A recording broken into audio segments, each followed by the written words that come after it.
Weeks 3 and week 4 for prep class, talking about the board break. We're going to be going back to the palm heel strike. Rotation creates power. We talked about that during the warm-up video.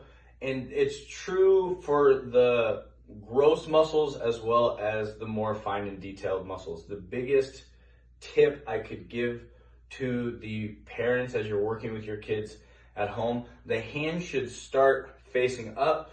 You may have heard me use the analogy in class before. You need to be holding a pie.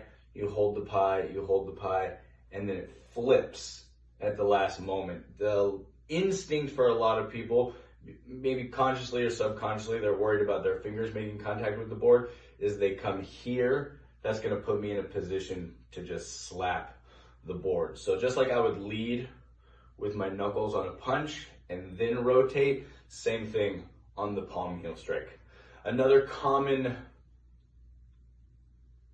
habit to watch out for, I would say, would be stepping in on the board. This is a rotational technique. Students are going to be better off by just twisting both of their feet and accelerating out on the technique. Many times people will step forward because they feel they're creating more power that way, which is true in some circumstances, but when it comes to board breaking, usually they're at the appropriate distance and then they step in and now they've closed the gap too much and they don't have the distance necessary to create momentum to break the board.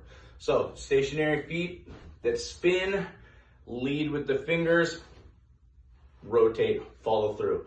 For this one, parents, if you're gonna hold boards for your children, we want the top of the board, not the middle.